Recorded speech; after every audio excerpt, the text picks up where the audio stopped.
Bonsoir. Ce Shabbat, nous allons lire la Parashat HaChodesh, l'une des 4 parashiotes que les Chachamim nous ont institué à lire dans cette période d'avant Pessah. La Parashat HaChodesh, c'est la parasha qui se trouve dans la Parashat Bo, Perek Yud Bet, Pasuk Aleph. Vayomer Hashem el Moshe vel Aaron beretz Mitzrayim lemor, HaChodesh hazeh lachem Rosh Chodashim. Et Hashem parla à Moshe et à Aaron et leur dit: Chodesh Hazeh, ce mois-ci, lachem, et pour vous, Rosh Chodashim, le premier des mois. Rishon hu lachem lechodshei hashana, c'est le premier pour vous des mois de l'année. Voilà ce qu'on appelle la parashat HaChodesh. Ensuite, la parasha continue avec la mitzvah du Korban Pessah, mais c'est déjà une autre mitzvah. La mitzvah proprement dite, qui s'appelle Kiddush HaChodesh, c'est ses premiers psukim, Chodesh Hazeh lachem Rosh Chodashim. Cette mitzvah consiste en une faculté pour les Chachamim à décider, mois après mois, quand est-ce que Rosh Chodesh tombera. En fonction de ce que les Chachamim décideront, on fixera ou non Rosh Chodesh. C'est la Parashat HaChodesh. Il s'agit de comprendre en quoi cette lecture est importante et en quoi cette mitzvah est importante. Quel est le sens de cette mitzvah? Il semblerait qu'il se soit une mitzvah très très importante et très, on va dire, de base pour le clan d'Israël. En effet, le fait d'avoir fixé comme une des 4 parashiotes qui précèdent Yetziat Mitzrayim montre l'importance de cette parasha. De plus, nous savons Rashi au début de la Torah, le premier Rashi de la Torah, Bereshit bara Elokim, Rashi dit Lo haya tzarich haTorah le'atril ela be'achodesh hazeh lachem. On aurait dû commencer la Torah par Achodesh hazeh lachem, comme si c'était la première des choses que nous devons savoir, cette mitzvah de Kiddush HaChodesh.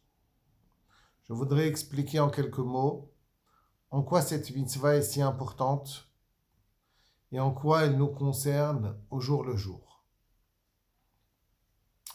Dans la Gemara dans Masechet Brachot, Daf Memtet Amud Aleph, la Gemara dit la chose suivante. Rabbi Omer, En Chotmin Bishnaim. Lorsqu'on fait une bracha, on ne peut pas clôturer la bracha avec 2 louanges pour Hachem. C'est-à-dire, on ne peut pas dire dans la même bracha Magen Avraham et Mechaya Metim. Il faut une bracha pour chaque louange. Dans chaque bracha, dans chaque khatima, dans chaque conclusion de bracha, il ne faut mentionner qu'une seule chose. Demande la Gemara, et pourtant, Mekadesh Israël ve'azemanim, il semblerait que ce soit 2 choses différentes. Nous glorifions Hachem, qui a sanctifié Mekadesh Israël, qui a sanctifié Israël, et Ve'azmanim, et les fêtes. Donc, on parle de la sanctification du peuple juif et de la sanctification des fêtes. Il semblerait donc que nous clôturons avec 2 louanges. Réponse de la Gemara, non, c'est la même louange. Israël dekadshinu lizmanim. En fait, c'est une bracha sur la sanctification du peuple juif. Le peuple juif, lui, a ce pouvoir de sanctifier le temps. Israël, Mekadesh Israël, dekadshinu lizmanim. L'explication, c'est que, justement, lié à la parasha la parashat HaChodesh, à notre parasha, dans cette parasha, il est donc écrit que c'est le Bet Din, donc le clan d'Israël, qui décidera quand Rosh Chodesh aura lieu. Et nous savons bien que les fêtes dépendent de la fixation de Rosh Chodesh. En fonction du jour de Rosh Chodesh qui sera décidé, eh bien, dépendra le jour de la fête. Par exemple, Pessah, Sukkot, Shavuot. Toutes les fêtes sont dépendantes du jour où nous avons fixé Rosh Chodesh. Donc, voilà la réponse. En fait, Mekadesh Israël Vazemanim, c'est une louange pour Hachem qui a sanctifié les béné Israël, qui eux-mêmes ont le pouvoir de sanctifier les Zmanim. Demande à Gemara, qu'est-ce que tu répondras dans Mekadesh Israël vers Raché Chodashim? Entre parenthèses, cette question de la Gemara semble assez difficile à comprendre. En fait, nous venons de répondre à cette question. Mekadesh Israël vers Raché Chodashim, nous comprenons selon la réponse précédente que le sens est que les Israël ont le pouvoir d'être Mekadesh, le Rosh Chodesh. Et c'est d'ailleurs la réponse que la Gemara va donner. Israël de Kadshinu les Raché Chodashim. Il est assez difficile de comprendre quelle était la Havamina, quelle était la question de la Gemara. J'essaierai d'y revenir un peu plus tard. Demande la Gemara une troisième question. Mekadesh HaShabbat ve Israël ve Azemanim. Comment est-ce qu'on expliquera cette bracha? Mekadesh HaShabbat, donc Hachem, il sanctifie le jour du Shabbat, ve Israël ve Azemanim. Alors, Israël ve Azemanim, nous comprenons que les Israël sont Mekadesh les Zmanim. Mais quel est le lien entre la Kedusha de Shabbat et la Kedusha de Israël qui sont Mekadesh les Zmanim? Apparemment, ce sont deux choses différentes, puisque ça n'est pas Israël qui sont Mekadesh le Shabbat. Le Shabbat a été décidé par Hachem, le Shabbat est immuable, il n'a aucun lien avec une décision quelconque du Bet Din. Il semblerait donc que nous concluons sur deux sujets différents. La réponse de la Gemara n'est pas très claire. Il y a différents Rishonim qui expliquent cette réponse. Dans le Rabbeinu Yona, il explique qu'en fait, le Shabbat, c'est la base. C'est le Shabbat, c'est par la Kedusha du Shabbat qu'il y a une Kedusha sur les Béné Israël. Je lis le Rabbeinu Yona. Aval Mekadesh HaShabbat ve Israël, Afal pi shenirit kishnaim, inyan echad hu. C'est un même sujet. Shekedushat Israël tluya bikedushat HaShabbat. Voilà les paroles de Rabbeinu Yona. Shekedushat Israël tluya bikedushat HaShabbat. La sainteté des Béné Israël dépend de la Kedushat HaShabbat. Ou Kedushat Azmanim ve Raché Chodashim tluya bikedushat Israël. En fait, c'est toujours une seule chose. Mekadesh HaShabbat Israël vazemanim.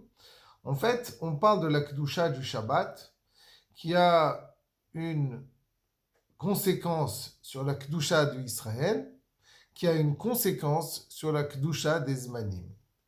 Voilà comment Rabbeinu Yona explique cette Gemara. Quel est le sens de cette mitzvah où les Béné Israël sont Mekadesh le Zman? Qu'est-ce que ça signifie Mekadesh Azmanim, Israël ve Azmanim? Dans les Shiurim de Rav Moshe Shapira, il nous enseigne la chose suivante au niveau du Zman. Le temps est appelé Zman. Le mot Zman a un sens très précis. Zman vient de Zimoun, de Azmana. Le mot Zman ne veut pas uniquement désigner un temps qui passe, ne veut pas simplement désigner un moment, mais véritablement une azmana. Azmana veut dire préparer. Quand on se prépare à quelque chose, on est mazmin. Quand on dit on se prépare à quelque chose, c'est-à-dire que je vais utiliser mon temps pour un but. C'est ça le zman. Le zman, c'est donner un but à un temps qui passe. Lorsque j'invite quelqu'un, une azmana, je l'invite à venir chez moi, cette invitation qui s'appelle azmana, je lui demande de réserver ce moment pour venir chez moi. il va réserver, il va utiliser, il va être Mekadesh, il va sanctifier, il va réserver ce moment-là pour aller à cette simcha, par exemple, une azmana à un mariage, veut dire, eh bien, je t'invite dans le sens où je te demande de réserver cette date, de réserver ce moment pour pouvoir venir à ce mariage.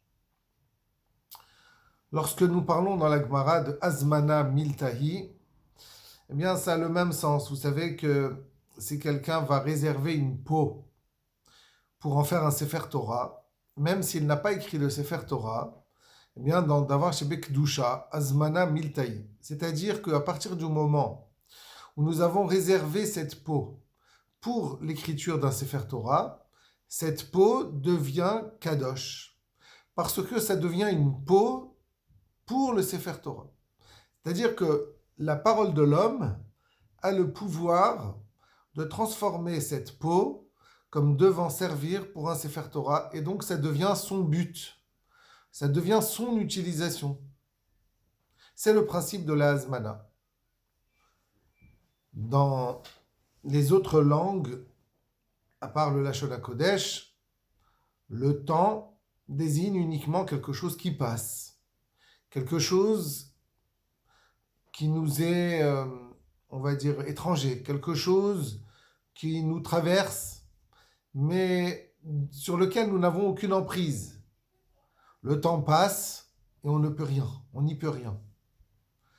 Dans le clan d'Israël, dans la Torah, on veut nous enseigner que l'objectif du temps, c'est de le sanctifier, de le réserver pour une utilisation. C'est l'essentiel de ce que nous apprenons du temps. Lorsque les Béné Israël sont Mekadesh les Zmanim, cela signifie que le temps, il va vers quelque chose. C'est-à-dire que nous sanctifions, quand je dis que nous sanctifions le temps, je dis par là que ce temps a un but. Que ce qui se passe à l'intérieur de ce temps est quelque chose qui doit nous mener à quelque chose. D'ailleurs, les Moadim, le Moed, c'est donc en hébreu le Yahad, le but, l'objectif. Donc le Zman, c'est ce qui va nous permettre d'arriver au Moed. Il est écrit dans les Sfarim que les Régalim, on appelle ça les Shalosh Régalim, parce que les Régalim, c'est ce qui nous permet d'arriver à ce Moed. Les Régalim, c'est le sens, c'est qu'on marche, on va vers quelque chose, on va vers ce Moed qui est l'essentiel auquel nous devons arriver. Ce n'est pas que Pessah arrive et nous subissons le jour, c'est que nous préparons ce jour, et en fonction de notre préparation et de notre détermination et de notre sanctification de ce temps, eh bien, nous arriverons à notre Pessah. Et ça, c'est l'essentiel du sens que Israël est Mekadesh les Zmanim. Lorsque je dis que Israël est Mekadesh les Zmanim, c'est que Akadosh Baruch Hu a donné le pouvoir au Béné Israël par son comportement, par sa détermination, d'arriver à sanctifier, d'arriver à élever le temps et lui donner une signification Kedosha, sainte. Lorsque le clan d'Israël a reçu cette mitzvah de Kiddush HaChodesh, eh bien, on leur a dit par là la chose la plus essentielle. C'est-à-dire que, en tant que peuple juif, eh bien, ne croyez pas que vous allez simplement subir le temps, mais vous allez agir sur le temps. HaChodesh Hazeh Lachem, Rosh Chodashim. C'est à vous à faire le travail pour que le Rosh Chodesh, pour que le Zman soit Kadosh. C'est à vous de sanctifier chaque jour qui passe, lui donner un sens, lui donner un objectif, afin d'arriver à ce que Hachem attend de nous, attend du peuple juif. Nous ne subissons pas le temps, mais au contraire, nous le créons, et nous le façonnons. Le Shabbat, par contre, nous est imposé par Akadosh Baruch Hu. Nous n'avons aucun moyen d'agir sur le Shabbat. Mais au contraire, c'est le Shabbat qui agit sur nous. C'est-à-dire que notre Kedusha à nous, notre possibilité, notre capacité à sanctifier le temps dépend de combien nous allons nous sanctifier par le Shabbat. Le Shabbat qui est imposé à nous, qui s'impose, qui dans la vie, il y a des choses qui s'imposent à nous où nous n'avons aucun moyen de modifier. Eh bien, c'est ces moments-là qui vont dépendre de la manière dont nous allons accueillir ces moments, va dépendre de notre capacité par la suite à agir sur le temps. C'est-à-dire, comme disait le Rabbeinu Yonah, la Kedusha du Shabbat influence le clan Israël. C'est-à-dire qu'en fonction de combien nous allons être capables de nous sanctifier par ce Shabbat qui s'impose à nous, eh bien, autant nous allons être capables par la suite de sanctifier le temps, Mekadesh Israël ve'azemanim. Le Shabbat peut passer sur nous comme quelque chose qui nous est imposé et qui nous dérange. On peut supporter le Shabbat. On peut ne pas faire de Melachot Shabbat parce que nous supportons cet interdit, nous supportons cette Agbala, le fait de ne pas pouvoir agir. Eh bien, on peut le vivre de manière forcée. On peut au contraire en profiter pour nous renforcer dans le fait que c'est Akadosh Baruch Hu qui nous prépare tout et nous n'avons pas besoin de nous soucier outre mesure puisque Akadosh Baruch Hu est là pour s'occuper de nous préparer notre repas. Vous savez que essentiellement dans Shabbat, il est écrit dans la parashat Beshalach, dans la parashat de la manne, Akadosh Baruch Hu avait dit le 7e jour, ne sortez pas chercher de la manne, il n'y en aura pas. Par contre, le 6e jour, vous aurez une double part. Certaines personnes sont quand même allées chercher la manne le jour du Shabbat. Et Akadosh Baruch Hu a dit, Reu ki Hashem natan lachem et ha-Shabbat. Al ken hu noten lachem bayom ha-shishi lechem yomaim. Mais regardez donc, Akadosh Baruch Hu vous a donné le Shabbat afin que vous n'ayez pas à sortir ce jour-là, afin que vous n'ayez pas à aller chercher votre parnassa ce jour-là. Shvu ish tartav, al yetze ish mimkomo bayom hashvi'i. Que personne ne sorte le 7e jour pour aller chercher sa parnassa. Celui qui prendrait cette interdiction comme une punition n'aura aucune kedusha du Shabbat. La kedusha que le Ben Israël peut obtenir du Shabbat, c'est quand il sent cette chance-là, se replie à l'Yetzeish Mimkomo Beyom HaShabbat, se replie sur soi, sur sa maison, sur sa famille, qui peut être la source du plus grand bonheur. Parce que, en restant chez soi, on peut se rendre compte que Akadosh Baruch Hu, il nous envoie la parnassa. On peut se rendre compte lorsque le repos nous est forcé, nous sommes condamnés à rester chez nous, eh bien l'objectif, c'est de se renforcer que c'est Akadosh Baruch Hu qui Hashem natan lachem et ha-Shabbat. Akadosh Baruch Hu vous ordonne ce repos. Akadosh Baruch Hu veut que vous soyez conscient que c'est lui qui vous donne ce repos forcé et il veut vous montrer par là que avec ou sans votre travail, eh bien, Akadosh Baruch Hu continuera à gérer le monde. À partir du moment où on se renforce dans cette compréhension que Akadosh Baruch Hu dirige le monde et que Akadosh Baruch Hu et à la source de toute notre parnassa et de tout notre bien-être, eh bien, nous avons suffisamment de Kedusha afin d'être Mekadesh le Zman. Afin de, pendant les Yémé Amaasé, pendant les 6 jours de la semaine, eh bien, nous pouvons être Mekadesh le Zman en disant que tout ce qui nous arrive, tout ce que nous faisons, va vers un but bien précis, un but, pardon, un but voulu par Akadosh Baruch Hu, un but qui nous amènera à un tachlit, qui nous amènera à une finalité.